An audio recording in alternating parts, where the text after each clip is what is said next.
आइए भक्तों, आज हम बृहस्पतिवार व्रत कथा का वर्णन करते हैं, जिसको सुनने से भक्तों की सभी मनोकामनाएं भगवान बृहस्पति देव पूर्ण करते हैं। भारतवर्ष में एक प्रतापी और दानी राजा राज्य करता था। वह नित्य गरीबों और ब्राह्मणों की सहायता करता था। ये बात उसकी रानी को अच्छी नहीं लगती थी। वे ना ही गरीबों को दान देती, ना ही भगवान का पूजन करती थी और राजा को भी दान देने से मना किया करती थी। एक दिन राजा शिकार खेलने वन को गए हुए थे, तो रानी महल में अकेली थी। उसी समय बृहस्पति देव साधु वेश में राजा के महल में भिक्षा के लिए गए और भिक्षा मांगी। रानी ने भिक्षा देने से इनकार किया और कहा, हे साधु महाराज, मैं तो दान पुण्य से तंग आ गई हूँ। मेरा पति सारा धन लुटाते रहता है। मेरी इच्छा है कि हमारा धन नष्ट हो जाए, फिर ना रहेगा बांस, ना बजेगी बांसुरी। साधु ने कहा, देवी तुम तो बड़ी विचित्र हो।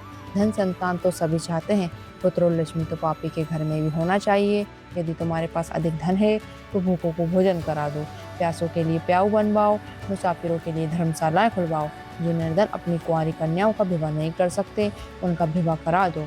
ऐसे और अन्य कई काम हैं जिनको करने से तुम्हारा यश लोक परलोक में फैलेगा।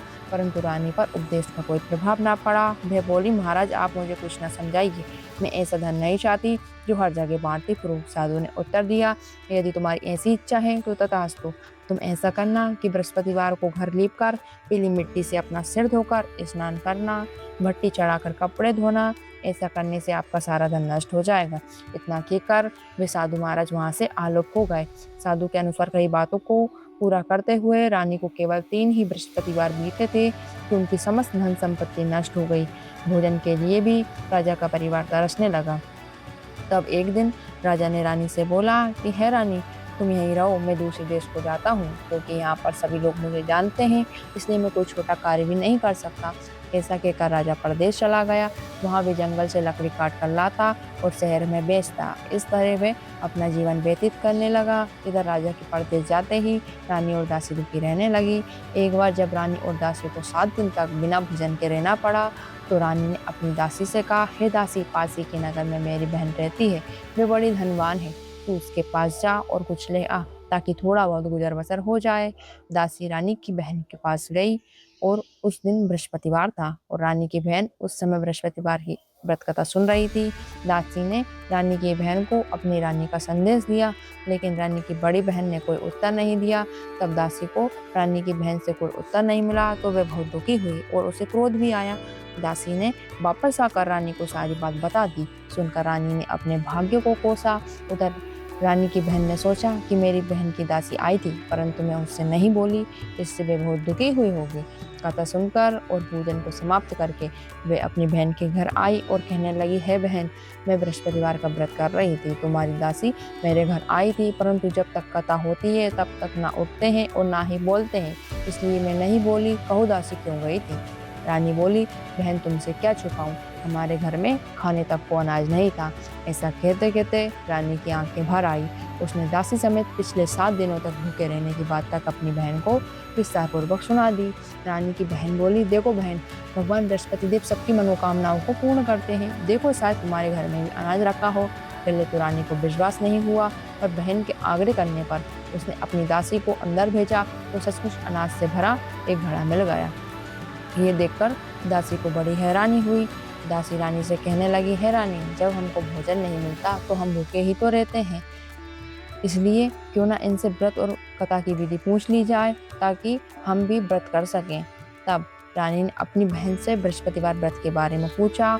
उसकी बहन ने बताया, बृहस्पतिवार के व्रत में चने की दाल और मुनक्का से विष्णु भगवान का केले की जड़ में पूजन करें तथा दीपक जलाएं, व्रत कथा सुने और पीला भोजन ही करें, इससे बृहस्पति देव प्रसन्न होते हैं। व्रत और पूजन विधि बताकर रानी की बहन अपने घर को लौट गई। 7 दिन बाद जब गुरुवार आया तो रानी और दासी ने व्रत रखा। गुड़शाला में जाकर चना और गुड़ लेकर आई, फिर उससे केले की जड़ तथा विष्णु भगवान का पूजन किया। अब पीला भोजन कहाँ से आए, इस बात को लेकर दोनों बहुत दुखी थे, क्योंकि उन्होंने व्रत रखा था, इसलिए बृहस्पति देव उनसे प्रसन्न थे। इसलिए वे एक साधारण व्यक्ति का रूप धारण कर 2 थालों में सुंदर पीला भोजन दे गए। भोजन पाकर दासी प्रसन्न हुई और फिर रानी के साथ मिलकर भोजन ग्रहण किया। उसके बाद वे सभी गुरुवार का व्रत और पूजन करने लगी। बृहस्पति भगवान की कृपा से उनके पास फिर से धन संपत्ति आ गई, परंतु रानी फिर से पहले की तरह आलस्य करने लगी। तब दासी बोली, देखो रानी, तुम पहले भी इस प्रकार आलस्य करती थी, तुम्हें धन रखने में कष्ट होता था, इस कारण सभी धन नष्ट हो गया, और अब जब भगवान बृहस्पति देव की कृपा से धन मिला है तो तुम्हें फिर से आलस्य होता है। रानी को समझाते हुए दासी कहने लगी कि बड़ी मुसीबतों के बाद हमने ये धन पाया है, इसलिए हमें दान पुण्य करना चाहिए, भूखे मनुष्य को भोजन कराना चाहिए और धन को शुभ कार्यों में खर्च करना चाहिए, जिससे तुम्हारे कुल का यश बढ़ेगा, स्वर्ग की प्राप्ति होगी और पितृ प्रसन्न होंगे। दासी की बात मानकर रानी अपना धन शुभ कार्यों में खर्च करने लगी, जिससे पूरे नगर में उसका यश फैलने लगा। एक दिन दुखी होकर राजा जंगल में एक पेड़ के नीचे आसन जमा कर बैठ गया। वे अपनी दशा को याद करके व्याकुल होने लगा। बृहस्पतिवार का दिन था। एकाएक उसने देखा कि निर्जन वन में एक साधु प्रकट हुए हैं। वे साधु वेश में स्वयं बृहस्पति देवता थे। लकड़हारे के सामने आकर बोले, हे लकड़हारे, इस सुनसान जंगल में तू चिंतामग्न क्यों बैठा है? लकड़हारे ने दोनों हाथ जोड़कर प्रणाम किया और उत्तर दिया, महात्मा जी, आप सब कुछ जानते हैं, मैं क्या कहूँ? यह कहकर रोने लगा और साधु को अपनी आत्मकथा सुनाई। महात्मा जी ने कहा, तुम्हारी स्त्री ने बृहस्पतिवार के दिन बृहस्पति भगवान का निरादर किया है, इसके कारण रुष्ट होकर उन्होंने तुम्हें ये दशा कर दी है। अब तुम चिंता को दूर करके मेरे कहने पर चलो तो तुम्हारे सब कष्ट दूर हो जाएंगे और भगवान तुम्हें पहले से अधिक संपत्ति देंगे। तुम बृहस्पति के दिन कथा किया करो। 2 पैसों के चने मुनक्का लाकर उनका प्रसाद बनाओ। शुद्ध जल के लोटे में शक्कर मिलाकर अमृत तैयार करो। कथा के पश्चात अपने सारे परिवार और सुनने वाले प्रेमियों में अमृत व प्रसाद बांटकर आप भी ग्रहण करो। ऐसा करने से भगवान तुम्हारी सब मनोकामनाएं पूर्ण करेंगे। साधु के ऐसे वचन सुनकर लकड़हारा बोला, हे प्रभु, मुझे लकड़ी बेचकर इतना पैसा नहीं मिलता जिससे भोजन के उपरांत कुछ बचा सकूं। मैंने रात्रि में अपनी स्त्री को व्याकुल देखा है। मेरे पास कुछ भी नहीं है जिससे मैं उसकी खबर मंगा सकूं। साधु ने कहा, हे लकड़हारे, तुम किसी बात की चिंता मत करो। बृहस्पतिवार के दिन तुम रोजाना की तरह लकड़ियां लेकर शहर को जाओ। तुमको रोज से 2 गुना धन प्राप्त होगा, जिससे तुम भली भांति भोजन कर लोगे तथा बृहस्पति देव की पूजा का सामान भी आ जाएगा। इतना कहकर साधु अंतर्ध्यान हो गए। धीरे धीरे समय व्यतीत होने पर फिर वही बृहस्पतिवार का दिन आया। लकड़हारा जंगल से लकड़ी काटकर किसी शहर में बेचने गया। उसे उस दिन और अधिक पैसा मिला। राजा ने चना गुड़ आदि लाकर गुरुवार का व्रत किया। उस दिन से उसके सभी क्लेश दूर हो गए।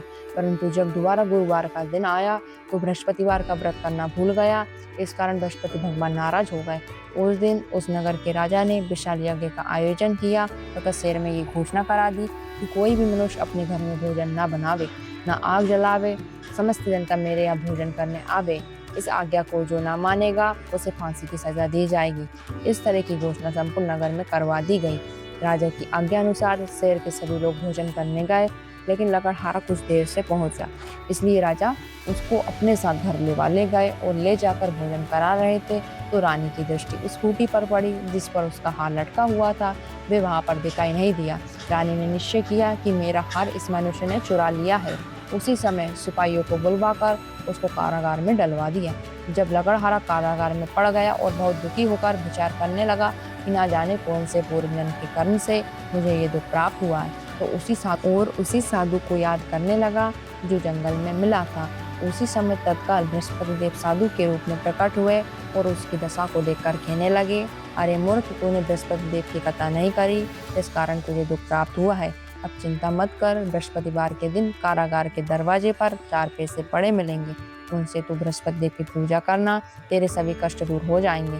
बृहस्पतिवार के दिन उसे 4 पैसे मिले। लकड़हारे ने कथा कही। उसी रात्रि को बृहस्पति देव ने उस नगर के राजा को स्वप्न में कहा, हे राजा, तुमने जिस आदमी को कारागार में बंद कर दिया है वे निर्दोष है, वे राजा है, उसे छोड़ देना। रानी का हार उसी खूंटी पर लटका है। अगर तू ऐसा नहीं करेगा तो मैं तेरे राज्य को नष्ट कर दूंगा। इस तरह रात्रि के स्वप्न को देखकर राजा प्रातःकाल उठा और खूंटी पर हाथ देकर लकड़हारे को बुलवाकर क्षमा मांगी तथा लकड़हारे को योग्य सुंदर वस्त्र आभूषण देकर विदा कर दिया। बृहस्पति देव की आज्ञा अनुसार लकड़हारा अपने नगर को चल दिया। राजा जब अपने नगर के निकट पहुंचा तो उससे बड़ा आश्चर्य हुआ। नगर में पहले से अधिक बाग, तालाब, कुएं और बहुत सी धर्मशाला, मंदिर आदि बन गई हैं। राजा ने पूछा, ये किसका और बाग और धर्मशाला है? तब नगर के लोग बोले, ये सब रानी और बानी के हैं। तो राजा को आश्चर्य हुआ और बड़ा गुस्सा भी आया। जब रानी ने ये खबर सुनी कि राजा आ रहे हैं तो उन्होंने बांझी से कहा कि हे दासी, देख राजा हमको कितनी बुरी हालत में छोड़ गए थे। हमारी ऐसी हालत देखकर वे लौट ना जाएं, इसलिए तू दरवाजे पर खड़ी हो जा। आज्ञा अनुसार दासी दरवाजे पर खड़ी हो गई। राजा आए तो उन्हें अपने साथ लेवा लाई। तब राजा ने क्रोध करके अपनी रानी से पूछा, ये धन तुम्हें कैसे प्राप्त हुआ है? तब उन्होंने कहा, हमें ये सब धन बृहस्पति देव के व्रत के प्रभाव से प्राप्त हुआ है। राजा ने निश्चय किया कि 7 रोज बाद तो सभी बृहस्पति देव का पूजन करते हैं, परंतु मैं प्रतिदिन दिन में 3 बार कहानी तथा रोज व्रत किया करूंगा। अब हर समय राजा के दुपट्टे से चने की दाल बंधी रहती तथा दिन में 3 बार कहानी कहता। एक रोज राजा ने विचार किया कि चलो अपनी बहन के यहाँ हो आवे। इस तरह निश्चय कर राजा घोड़े पर सवार हो अपनी बहन के यहाँ को चलने लगा। मार्ग में उसने देखा कि कुछ आदमी मुर्दे को ले जा रहे हैं। उन्हें रोककर राजा कहने लगा, अरे भाइयों, मेरी बृहस्पतिवार की कथा सुन लो। वे बोले, लो हमारा तो आदमी मर गया है, इसको अपनी कथा की पड़ी है। परंतु कुछ आदमी बोले, अच्छा कहो, हम तुम्हारी कथा भी सुनेंगे। राजा ने दाल निकाली और जब कथा आधी हुई तो मुर्दा हिलने लगा, और जब कथा समाप्त हो गई तो राम राम करके मुर्दा उठकर खड़ा हो गया। आगे मार्ग में उसे एक किसान खेत में हल चलाता मिला। राजा ने उसे देखा और उससे बोले, अरे भैया, मेरी बृहस्पतिवार की कथा सुन लो। किसान बोला, जब तक मैं तेरी कथा सुनूंगा तब तक 4 हरैया जोत लूंगा, जा अपनी कथा किसी और को सुनाना। इस तरह राजा आगे चलने लगा। राजा के हरते ही बैल पचड़ खाकर गिर गया और किसान के पेट में बड़ी जोर का दर्द होने लगा। उस समय उसकी माँ रोटी लेकर आई। उसने जब ये देखा तो अपने पुत्र से सब हाल पूछा और बेटे ने सभी हाल कह दिया। तो बुढ़िया दौड़ी दौड़ी उस घुड़सवार के पास गई और उससे बोली कि मैं तेरी कथा सुनूंगी, तू अपनी कथा मेरे खेत पर चलकर ही कहना। राजा ने बुढ़िया के खेत पर जाकर कथा कही, जिसको सुनते ही बैल उठ खड़ा हुआ तो किसान के पेट का दर्द भी बंद हो गया। राजा अपनी बहन के घर पहुंचा। बहन ने अपने भाई की खूब मेहमानी की। दूसरे रोज प्रातःकाल राजा जगा तो वह देखने लगा कि सब लोग भोजन कर रहे हैं। राजा ने अपनी बहन से कहा, ऐसा कोई मनुष्य है जिसने भोजन नहीं किया हो, वो मेरी बृहस्पतिवार की कथा सुन ले। बहन बोली, भैया ये देश ऐसा ही है, यहाँ पहले सभी लोग भोजन करते हैं, बाद में अन्य काम करते हैं। अगर कोई पड़ोस में हो तो मैं देख आऊं। वह ऐसा कहकर देखने चली गई, परंतु उसे ऐसा कोई व्यक्ति नहीं मिला जिसने भोजन न किया हो। अतः वे एक कुमार के घर गई जिसका लड़का बीमार था। उसे मालूम हुआ कि उसके यहाँ 3 रोज से किसी ने भोजन नहीं किया है। रानी ने अपने भाई की कथा सुनने के लिए कुमार से कहा। वह तैयार हो गया। राजा ने जाकर बृहस्पति देव की कथा कही, जिसको सुनकर उसका लड़का ठीक हो गया। अब तो राजा की प्रशंसा होने लगी। एक रोज राजा ने अपनी बहन से कहा कि बहन, हम अपने घर को जाएंगे, तुम भी तैयार हो जाओ।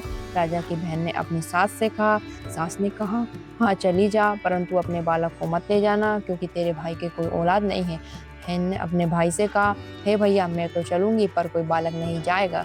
राजा बोला, जब कोई बालक नहीं चलेगा तो तुम भी क्या करोगी? बड़े दुखी मन से राजा अपने नगर को लौट आया। राजा ने अपनी रानी से कहा, हम निर्वंशी हैं, हमारा मुख देखने का धर्म नहीं है और कुछ भोजन आदि नहीं किया। रानी बोली, हे प्रभु, बृहस्पति देव ने हमें सब कुछ दिया है, हमें औलाद भी अवश्य देंगे। उसी रात को बृहस्पति देव ने राजा के स्वप्न में कहा कि हे राजा, उठ, सभी सोच को त्याग दे, तेरी रानी गर्भ से है। राजा को रानी के गर्भ से 9वें महीने में सुंदर पुत्र पैदा हुआ।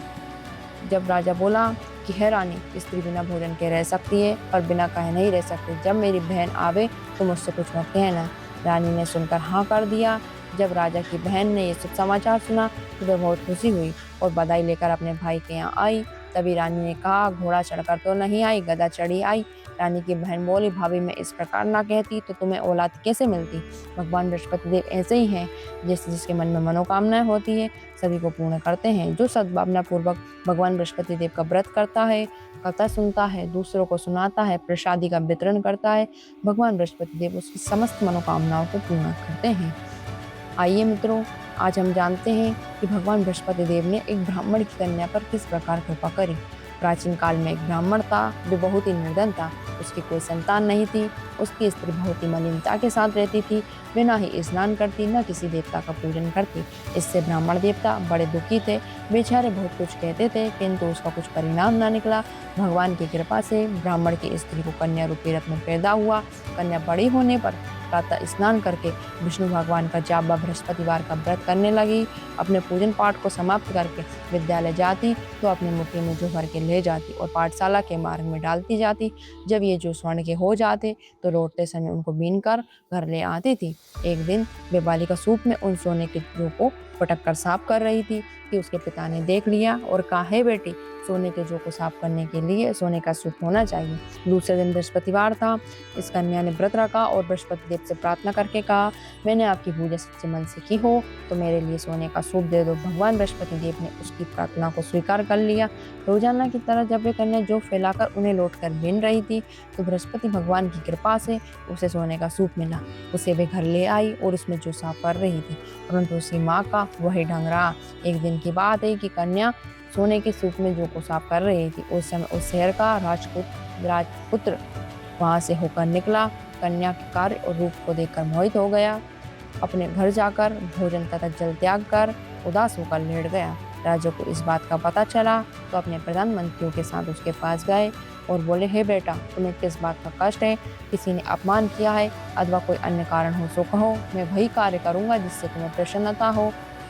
अपने पिता की राजकुमार ने बातें सुनी तो वह बोला, मुझे आपकी कृपा से किसी बात का कष्ट नहीं है। किसी ने मेरा अपमान नहीं किया है, परंतु मैं उसी लड़की के साथ विवाह करना चाहता हूँ जो सोने के सूप में जो साफ कर रही थी। ये सुनकर राजा आश्चर्य में पड़ा और बोला, हे बेटा, इस तरह की कन्या का पता लग पाओ, मैं उसके साथ तुम्हारा विवाह अवश्य करवा दूंगा। राजकुमार ने उस लड़की के घर का पता बतलाया। तब मंत्री उस लड़के के घर गए और ब्राह्मण देवता को सभी हाल बतलाया। ब्राह्मण देवता राजकुमार के साथ अपनी कन्या का विवाह करने के लिए तैयार हो गए तथा विधि विधान के अनुसार ब्राह्मण की कन्या का विवाह राजकुमार के साथ हो गया। कन्या के घर से जाते ही पहले की भांति उस ब्राह्मण देवता के घर में गरीबी का निवास हो गया। अब भोजन के लिए भी अन्न बड़ी मुश्किल से मिलता था। एक दिन दुखी होकर ब्राह्मण देवता अपनी पुत्री के पास गए। बेटी ने पिता की दुखी अवस्था को देखा और अपनी माँ का हाल पूछा। तब ब्राह्मण ने सभी हाल कह दिया। कन्या ने बहुत सा धन देकर अपने पिता को विदा कर दिया। इस तरह ब्राह्मण का कुछ समय सुखपूर्वक व्यतीत हुआ। कुछ समय बाद फिर वही हाल हो गया। ब्राह्मण की कन्या ने बहुत सा धन देकर अपने पिता को विदा कर दिया। इस तरह ब्राह्मण का कुछ समय सुखपूर्वक व्यतीत हुआ। कुछ दिन बाद फिर वही हाल हो गया। ब्राह्मण फिर अपनी कन्या के यहाँ गया और सारा हाल कहा तो लड़की बोली, है पिताजी, आप माताजी को यहाँ लेवा लाओ, मैं उसे विधि बता दूंगी जिससे गरीबी दूर हो जाए। वे ब्राह्मण देवता अपनी स्त्री को साथ लेकर पहुंचे तो अपनी माँ को लड़की समझाने लगी कि हे माँ, तुम प्रातः काल प्रथम स्नान आदि करके विष्णु भगवान का पूजन करो तो सब दरिद्रता दूर हो जाएगी। परंतु उसकी माँ ने एक भी बात नहीं मानी और प्रातः काल उठकर अपनी पुत्री बच्चों का झूठन खा लिया। इससे उसकी पुत्री को बहुत गुस्सा आया और एक रात को कोठरी का सभी सामान बाहर निकाला और उसने अपनी माँ को बंद कर दिया। प्रातः काल उसे निकाला तथा स्नान आदि कराकर पाठ करवाया तो उसकी माँ की बुद्धि ठीक हो गई। फिर प्रत्येक बृहस्पतिवार को भी व्रत रखने लगी। इस व्रत के प्रभाव से उसके माँ बाप बहुत ही धनवान और पुत्रवान हो गए और बृहस्पति जी के व्रत के प्रभाव से इस लोक के सुख को भोग कर स्वर्ग को प्राप्त हुए। बोलो बृहस्पति भगवान की जय। बृहस्पति देव की आरती। जय बृहस्पति देवा स्वामी, जय बृहस्पति देवा। छिन छिन भोग लगाऊं, छिन छिन भोग लगाऊं, कदली फल मेवा। ओम जय बृहस्पति देवा। तुम पूर्ण परमात्मा, तुम्हें अंतर्यामी स्वामी, तुम्हें अंतर्यामी। जगत पिता जगदीश्वर, जगत पिता जगदीश्वर, तुम सबके स्वामी। ओम जय बृहस्पति देवा। चरणामृत निज निर्मल, सब पातक हरता स्वामी, सब पातक हरता। सकल मनोरथ दायक, सकल मनोरथ दायक, कृपा करो भरता। ओम जय बृहस्पति देवा। तन मन धन अर्पण कर, जो जन शरण पड़े स्वामी, जो जन शरण पड़े। प्रभु प्रकट तब होकर, गुरु प्रकट तब होकर, आकर द्वार खड़े। ओम जय बृहस्पति देवा। दीन दयाल दयानिधि, भक्तन हितकारी स्वामी, भक्तन शुभकारी। पाप दोष सब हरता, पाप दोष सब हरता। भवबंधन हारी। ओम जय बृहस्पति देवा सकल मनोरथ दायक, सब संशय तारो स्वामी सब ऋण से तारो। विषय विकार मिटाओ, विषय विकार मिटाओ, संतन शुभकारी। ओम जय बृहस्पति देवा, जो कोई आरती तेरी प्रेम सहित गावे, गुरु श्रद्धा सहित गावे।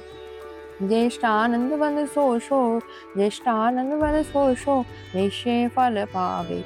ओम जय बृहस्पति देवा। जय हो श्रीमन नारायण भगवान की, बृहस्पति देव की जय हो, गुरुदेव की जय हो।